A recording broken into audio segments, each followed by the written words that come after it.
argument back. How is it a good system? I think honestly, 18-year-olds are so fucking stupid they shouldn't be able to drink, but they're so smart that they should be allowed to have a gun and that they can be compelled and conscripted into military service. How is this a good system again? No, I honestly, I kind of see your point, but I don't think the solution is to take away vote. Honestly, if anything, it would be to ensure voters are well informed before they vote. But no, I think it's a hard thing because there's pros and cons of. I don't think it's a good system. I think if we look, and here maybe I could change your mind because we found some common ground here. Yes, but your argument doesn't say why women shouldn't have the right to vote. It's kind of just saying why 18-year-olds are dumb. Was my argument that women shouldn't be able to vote? What was my actual argument?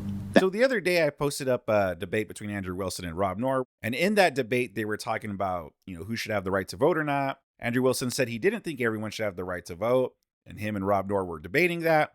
So Andrew Wilson was on that whatever podcast, and he actually gave his full thoughts on the rights of voting. So here is Andrew Wilson schooling a whole panel on the whatever podcast, in probably the least annoying panel that has ever came on the whatever podcast, I gotta say, on voting rights. I was talking about this earlier today. They can go into men's locker rooms, and they fought for the right to go into men's locker rooms to interview them. Men can't go into women's locker rooms and do interviews. Like, there's all kinds of crazy double standards which are set between the sexes. In an egalitarian society, you can't really have that. So it's like, if it is the case that you think that women deserve an honored place in society as matrons, then they have to fulfill their social obligations like they expect men to do. Or why is it that you would have any expectations of men? Why wouldn't men just resist it at every level? That's Brian's point here, right?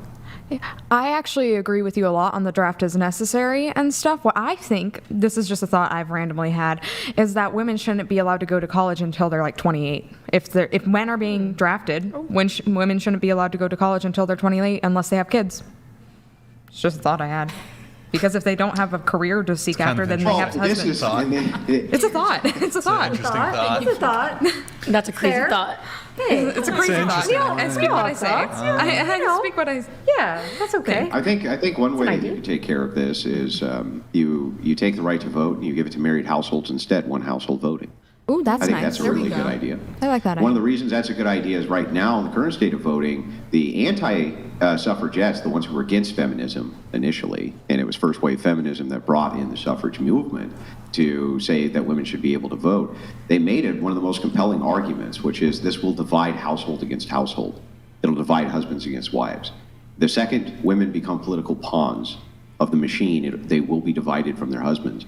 That's exactly what's happened. The anti-suffragette arguments read like prophecies now. If you read them now, they read like prophecies. Like, it's amazing how accurate each one of those arguments is. Oh, one question, Andrew. Are indeed divided.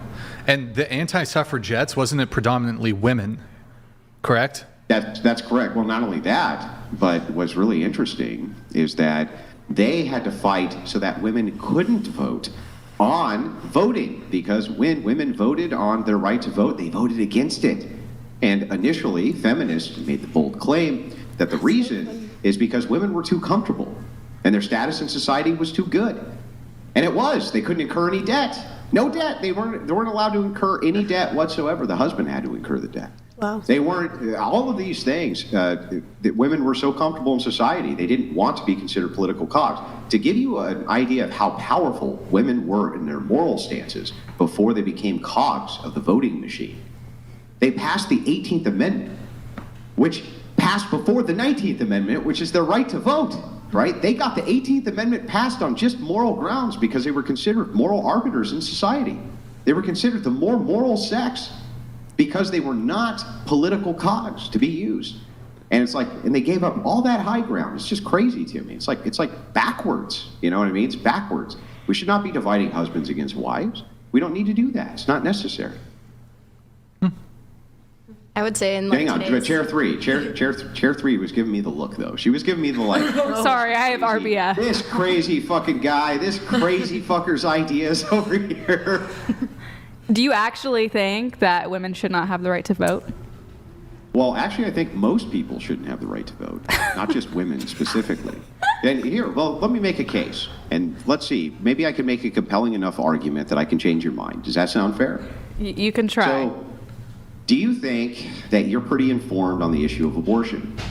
Yes. Do you think that most women at 18 years old are? No, but I don't think most men are either. Why do you think it's a good idea? Yeah, men either. Exactly. Agreed. Do you think it's a good idea that they can nullify your well-informed vote? That they can what? Nullify your well-informed vote on that issue. I think that everyone should still have the right to use their vote when they are impacted by the government. Why do you hate the founders so much? The founders didn't believe that. Our founding fathers not only didn't believe that, but set it up so that that system was not in place. They believed that stakeholders in society themselves should have the right to vote because they were informed on these political issues and had stake in society. And that the youth especially, like our founding fathers, would roll over in their graves if they knew that 18-year-olds could vote inside of political elections. They would lose their fucking minds. They'd be like, what are you people doing? Are you insane? Why do you disagree with them? Why do you think it's a good idea? Well, because they're still impacted by the government. That creates the ability for the government to oppress 18-year-olds. I mean, 10-year-olds. 16-year-olds are. 10-year-olds are. Yeah, I 16-year-olds are impacted by the government. Should they be able to vote? Well, first of all, 10-year-olds don't go and fight wars. But no, I honestly, I mean, it's a valid argument. But 18, no, I think 18. Yeah, it's a valid argument. 18-year-olds can be drafted, and they can't buy a beer. They can't buy a fucking beer. They can't rent a car. But they can be drafted. They can't buy a cigarette. They can't rent a car, but they can be drafted and go off to war. How is this a good system? Like, make a compelling argument back. How is it a good system? I think honestly, 18-year-olds are so fucking stupid they shouldn't be able to drink, but they're so smart that they should be allowed to have a gun and that they can be compelled and conscripted into military service. How is this a good system again? No, I honestly, I kind of see your point, but I don't think the solution is to take away vote. Honestly, if anything, it would be to ensure voters are well informed before they vote. But no, I think it's a hard thing because there's pros and cons of. I don't think it's a good system. I think if we look, and here maybe I could change your mind because we found some common ground here. Yes, but your argument doesn't say why women shouldn't have the right to vote. It's kind of just saying why 18-year-olds are dumb. Was my argument that women shouldn't be able to vote? What was my actual argument? That most people should be able to, right? Right. Okay. So how does this relate? Yeah, so I think that you could do one household voting. I would give the right to vote to married households. I think that could be a really good idea. Another way that you could do is you could raise the age of voting to 30. I think that would be super helpful. I think that there's all sorts of different things that you could do, but it's going to disenfranchise a whole lot of people. And I'm just totally fine with that. I don't think everybody needs to be enfranchised. I think what's happened is the way politics are set up in the United States, they're set up between blocks. And it's which block can be bribed by the electoral money that lobbyists go in and say, look, we're going to fund you with X dollars so that we can pump and dump a bunch of cash, right? A big scam for a voting block. And then they use that sort of political power, not on behalf of the constituency, but on behalf of the lobbyists. So why is it a good idea to have everybody politically enfranchised when clearly they make terrible decisions in life? And they're not ready for that sort of responsibility whatsoever in running a nation, having the say in running a nation. Why would you let them vote? That's stupid, right? Well, the issue is there's smart people that are 18 and there's really, really dumb people that are 80 years old. And like there's going to be smart and dumb people. And so you can't just generalize a whole age group. I completely agree with you, but you can generalize, and here's why. I can agree with you. There's going to be really smart. There's going to be 18-year-olds right now who are much smarter than you. Not me, but you. And the thing, I'm kidding. It was a great joke. I slipped it in there. It was a great joke. But anyway, there's going to be 18-year-olds who are out there who are smarter than me and you. I agree with that. There's not going to be many, though. And there's going to be 80-year-olds who are much dumber than that 18-year-old, but there's not going to be that many of them. Okay, so if that's the case, we're not going to make social policy based on outliers. Yeah. You would never do that. Everything in politics is a give and take. Anytime you make a political decision, it's going to negatively affect some group somewhere, and there's not a damn thing you can do about it. So knowing that, having that foreknowledge, why would we make social prescriptions based around the fact that some stupid-ass 18-year-olds no longer can vote, but the like one or two who were really smart and informed, we've taken away their vote too? It's like, so what? Yes, that's politics. But if the government isn't incentivized to care about young people, if we really did make the voting age 30, then the government isn't going to care about young people anymore. They are not going to work as hard for them. That's just how it would work. That's why That's silly. It's an That's issue. silly. The constituency of the government would be parents. The parents are definitely going to have a whole lot to say about how young people are treated and what young people ought to be doing or not doing, just like parents in the home do right now with their kids who can't vote. So how would it even disenfranchise them? They would have to trust in the generation of their own parents to represent them correctly, which, by the way, they do right now. They do it right now. Did you say something? I wouldn't say that they No, look I'd out like for- an argument there. I'd like an argument back. Yeah. From me?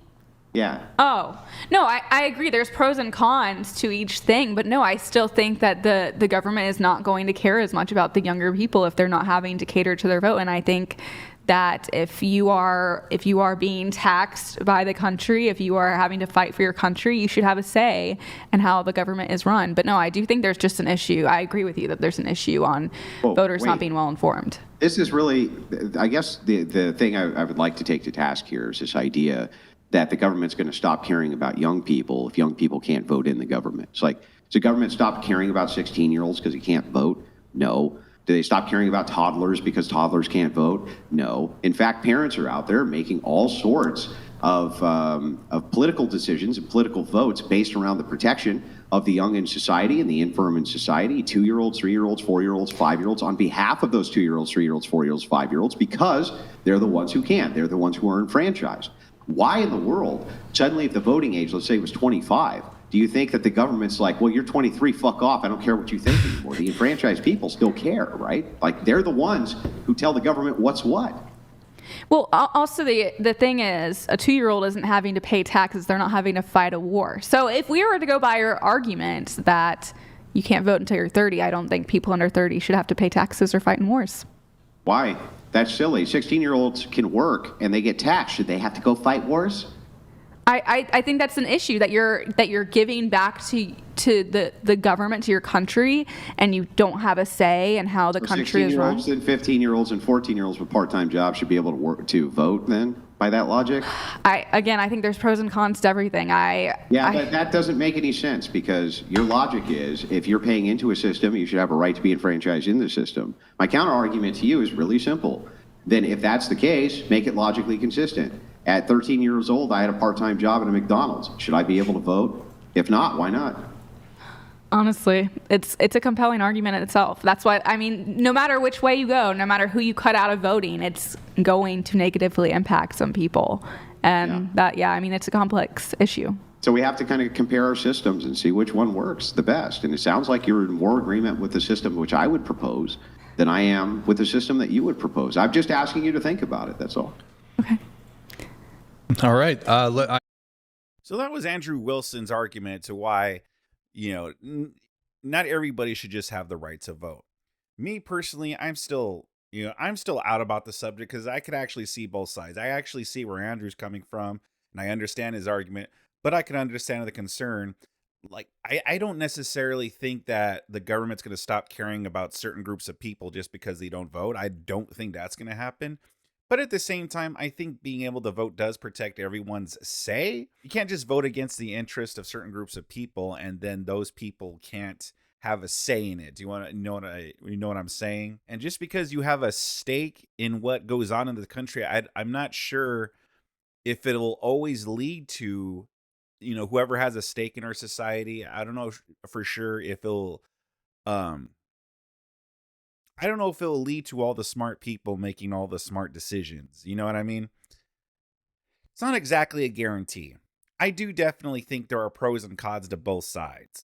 But what do you guys think about this so far? Do you think Andrew's right? Do you think he's wrong? Leave a comment in the comment section below. Like this video if you liked it.